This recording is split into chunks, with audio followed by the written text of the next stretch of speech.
بسم اللہ الرحمن الرحیم۔ السلام علیکم۔ سندھ کالج لیکچرز کے یوٹیوب چینل کی جانب سے میں سمینہ عظمت آپ سے مخاطب ہوں۔ جیسا کہ میں پہلے آپ کو بتا چکی ہوں کہ میں government girls degree college Thatta میں اردو کی لیکچرر ہوں۔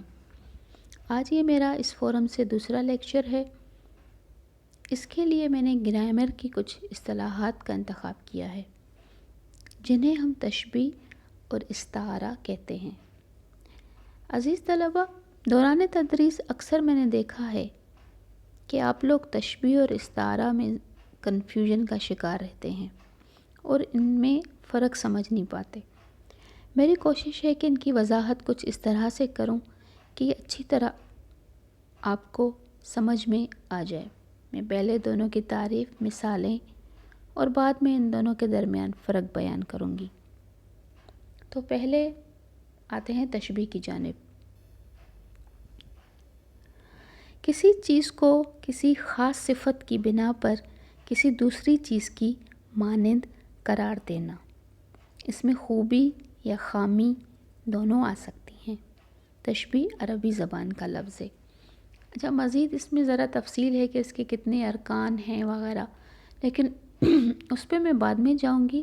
پہلے میں آپ کو تشبیہ کی تعریف کی وضاحت کروں کہ جب ہم کسی چیز کو کسی کامن فیکٹر کی وجہ سے کسی دوسرے سے ملاتے ہیں کہ جن میں کوئی چیز مشترک ہوتی ہے تو اس کو تشبیہ کہتے ہیں۔ مثال کے طور پر اگر یہ کہا جائے کہ عبداللہ شیر کی طرح بہادر ہے، تو شیر جو ہے ایک بہادری کی مثال ہے۔ تو اس طرح ایک لڑکا، فرض کریں اس کا نام عبداللہ ہے اور وہ بہت زیادہ بہادر ہے، تو ہم اسے شیر سے تشبیہ دیں گے کہ وہ شیر کی طرح بہادر ہے۔ اب ان دونوں میں کامن چیز کیا ہوئی؟ بہادری، کیونکہ تشبیہ کا مطلب ہی یہی ہے کہ کسی ایک مشترک خوبی کی وجہ سے ایک چیز کو دوسری چیز سے ملایا جائے۔ اس کی دوسری مثال یوں کہہ لیں کہ میرا بچہ چاند جیسا حسین ہے۔ چاند بھی اس طرح ایک خوبصورتی کی مثال ہے، اور اکثر ایسا ہوتا ہے کہ جب ہم کسی بہت خوبصورت یا حسین شخص کو دیکھتے ہیں تو ہم کہتے ہیں کہ یہ چاند جیسا خوبصورت ہے۔ تو اس میں بھی ایک چیز کو دوسری چیز سے ملایا گیا ہے۔ اگلی مثال دیکھ لیں، گھر آئینے کی طرح چمک رہا تھا۔ یعنی یہ اس وقت کہا جاتا ہے جب ہم کوئی ایسا گھر دیکھتے ہیں جو کہ بہت ہی صاف ستھرا اور سلیقے طریقے والا ہو، کرینے والا ہو، تو اس کو، کیونکہ آئینہ ایک بہت شفاف چیز ہوتی ہے، اس میں ہمیں اپنا آپ صاف نظر آتا ہے۔ تو اس طرح جب ہم کسی بھی چیز، اس طرح صرف گھر کو ہی نہیں، ہم یہ بھی اکثر کہتے ہیں کہ اس کا دل آئینے کی طرح صاف ہے۔ کسی صاف دل انسان کے دل کو ہم آئینے سے تشبیہ دیتے ہیں۔ اس طرح اور ہم بہت سی مثالیں دے سکتے ہیں، جیسے موتیوں جیسے دانت۔ اب اس میں کیا چیز مشترک ہے؟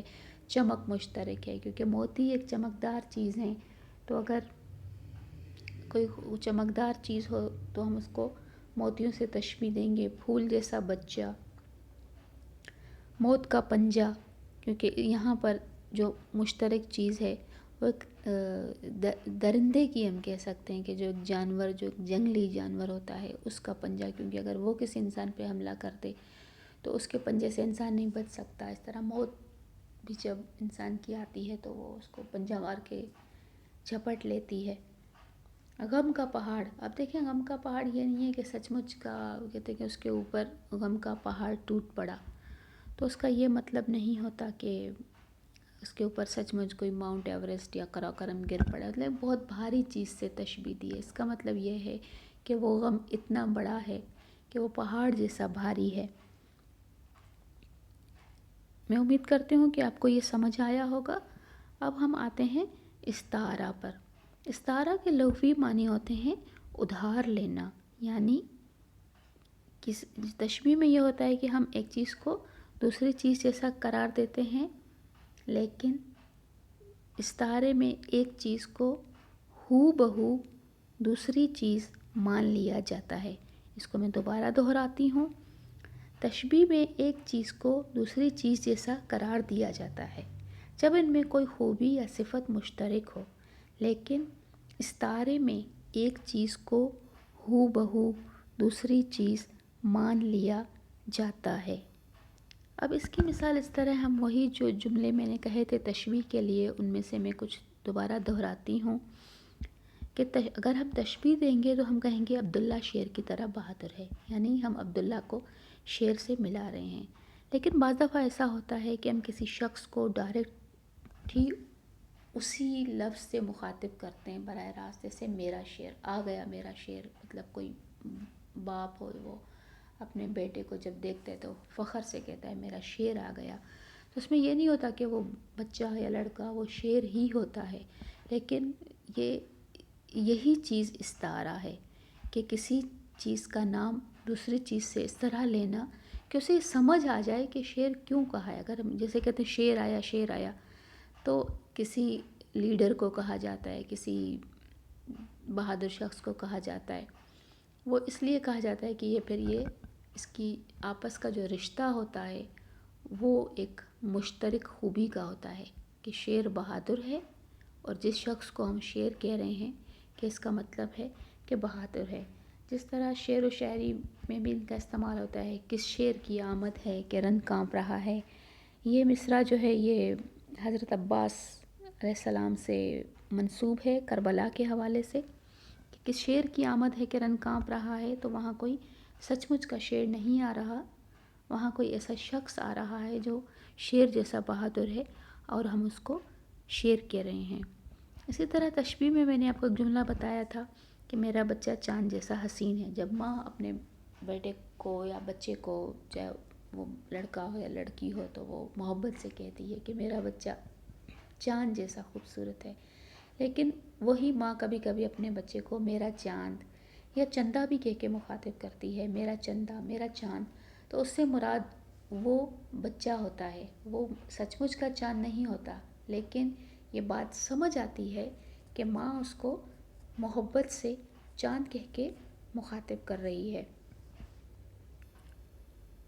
اب یہ دیکھیے ان کا جو ہے تشبیہ اور استعارہ، ان کا زیادہ تر استعمال شعر و شاعری میں زیادہ ہوتا ہے۔ اگر آپ شعر و شاعری سے دلچسپی رکھتے ہیں اور رکھنی چاہیے، تو آپ لوگ جب بھی کوئی ایسا شعر پڑھیں، غزل پڑھیں، یا حتیٰ کہ کوئی گانا ہی سنیں، کیونکہ جب یہ جو گیت اور یہ ہوتے ہیں غزلیں، یہ بھی شاعری ہی ہوتی ہے، تو اس میں آپ دیکھیں گے کہ اس میں تشبیہ اور استعارے کا استعمال بہت زیادہ ہوتا ہے۔ اب یہ ایک میر تقی میر کا شعر ہے، بہت مشہور۔ پتا پتا بوٹا بوٹا حال ہمارا جانے ہے، پتا پتا بوٹا بوٹا حال ہمارا جانے ہے، جانے نہ جانے گل ہی نہ جانے باغ تو سارا جانے ہے۔ یہ بھی ایک استعارے کی مثال ہے کہ اس میں ڈائریکٹ باغ کے لیے یا پھولوں کے لیے یا پتوں کے لیے نہیں کہا جا رہا، یہاں پر پتا پتا بوٹا بوٹا عام سے مثال ہے کہ سارے لوگ، اور گل سے جو مراد ہے وہ ہے شاعر یہ اپنے محبوب کے لیے مخاطب ہو کے کہہ رہا ہے کہ ہمارے جو آس پاس سارے لوگ ہیں وہ تو میرے دل کا حال جانتے ہیں، لیکن جس سے مجھے محبت ہے، جو میرا اصل محبوب ہے، وہ نہیں جانتا۔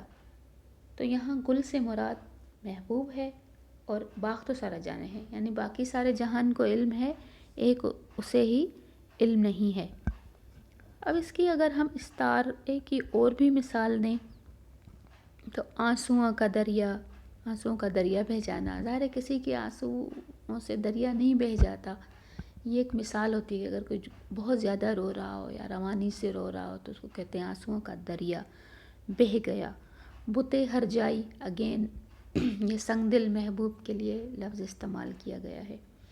قیامت ڈھانا، کہتے ہیں کہ اس پر قیامت بیت گئی، یا اس نے اس پر قیامت ڈھا دی، یا اس واقعے نے اس پر قیامت ڈھا دی۔ تو ظاہر قیامت کا تو ایک دن مقرر ہے، لیکن اگین یہاں تشبیہ ہے کہ کسی کوئی بہت بھاری مصیبت، کوئی بہت کڑا وقت، مشکل وقت جب آتا ہے تو اس کو ہم قیامت کہتے ہیں اس لحاظ سے۔ پھر ایک اور مثال دیکھ لیں، پلکوں سے گر نہ جائیں یہ موتی سنبھال لو، یہاں دوبارہ جو ہے آنسوؤں کو موتی کہا گیا ہے، آنسوؤں کو موتیوں سے تشبیہ دی گئی ہے۔ تو میں امید کرتی ہوں کہ یہ آپ کو سمجھ آیا ہوگا۔ میں ایک بار پھر دہرا دیتی ہوں کہ تشبیہ اور استعارے میں فرق یہ ہے کہ تشبیہ میں ایک چیز کو دوسری چیز جیسا کہا جاتا ہے. یعنی تشبیہ کا جملہ ہم جب لکھیں گے تو اس میں ہم جس شخص کو یا جس چیز کو کسی دوسری چیز سے ملا رہے ہیں تو اس کا نام بھی ہوگا، اور جس سے ملا رہے ہیں. یہ آگے ارکان تشبیہ ہے، یہ میں ذرا آگے بیان کروں گی تاکہ آپ لوگوں کو زیادہ مشکل پیش نہ آئے اور زیادہ دقت نہ ہو، یہ لیکچر تھوڑا ہیوی نہ ہو جائے، تو وہ میں آپ کو آئندہ بتاؤں گی. تو تشبیہ میں یہ ہوتا ہے کہ ہم اس میں دونوں چیزیں استعمال ہوتی ہیں. ہم جس کو ملا رہے ہیں اس کا نام بھی آئے گا، جس سے ملا رہے ہیں اس کا بھی آئے گا. لیکن استعارے میں صرف ایک ہی چیز کا نام لیا جاتا ہے اور اس سے ہم خود سمجھ جاتے ہیں کہ یہ اشارہ کس کی طرف ہے. اب اس کی ایک اور مثال لے لیں. ایک شعر کا مصرع ہے، ایک روشن دماغ تھا نہ رہا. عموماً یہ ہوتا ہے کہ جب کوئی بہت ہی علمی شخصیت، کوئی ادبی شخصیت، کوئی باکمال انسان وفات پا جائے تو اس کے لیے کہا جاتا ہے کہ ایک روشن دماغ تھا نہ رہا. تو یہاں روشن دماغ سے مراد وہ شخص ہوتا ہے جس کے لیے ہم یہ لفظ استعمال کر رہے ہیں. اچھا عزیز طلبہ، اب میرا خیال سے میں یہ آج جو میں نے آپ کو سمجھایا ہے اب مجھے اس کا اختتام کرنا چاہیے، کیونکہ اکثر جو ہے گرامر بچوں کو ذرا مشکل لگتی ہے، وہ اس کو سمجھنے میں تھوڑا وقت لیتے ہیں. تو اسی لیے میں نے اس کو صرف تشبیہ اور استعارہ تک ہی محدود رکھ رہی ہوں تاکہ یہ آپ کو اچھی طرح سے سمجھ آ جائے. اور مجھے امید ہے کہ آپ اس کو سمجھیں گے، پڑھیں گے، اس کی اور مثالیں ڈھونڈیں گے. میں امید کرتی ہوں کہ آپ جب کوئی اور چیز پڑھیں گے تو اس میں بھی یہ جاننے کی کوشش کریں گے کہ یہاں پر تشبیہ کہاں پر استعمال کی گئی ہے، استعارہ کہاں پہ استعمال کیا گیا ہے. اور آپ کے ذہن میں کوئی سوال ہے یا ابھی بھی کوئی الجھن ہے، کوئی چیز آپ کو سمجھ نہیں آئی تو پلیز ضرور کمنٹس میں لکھیں. میں انشاءاللہ اس کا جواب ضرور دوں گی. اور میں امید کرتی ہوں کہ آپ کا وقت اچھا گزر رہا ہوگا. اور اس جو ہے نصابی سرگرمی کے علاوہ میں آپ سے یہ بھی کہنا چاہوں گی کہ آپ اپنا خیال رکھیں، گھروں کے اندر رہیں. جو بھی آج کل حالات ہیں آپ سب اس سے واقف ہیں، خاص طور پر جو بچے، مطلب لڑکوں سے میں مخاطب ہوں کہ وہ گھروں سے باہر نہ نکلیں، گھروں پہ رہیں، اپنا خیال رکھیں، اپنے گھر والوں کا خیال رکھیں، اپنے گھر والوں کی کاموں میں مدد کریں، اپنی پڑھائی جاری رکھیں. اور اس کے علاوہ بھی اچھی ایکٹیویٹیز اپنائیں، اچھی کتابیں پڑھیں اور اپنے علم میں اضافہ کریں اور خوش رہیں. بہت ساری دعائیں آپ سب لوگوں کے لیے. اب میں آپ سے اجازت چاہوں گی. اللہ آپ کو آسانیاں عطا فرمائے اور آسانیاں تقسیم کرنے کا شرف عطا فرمائے. اللہ حافظ.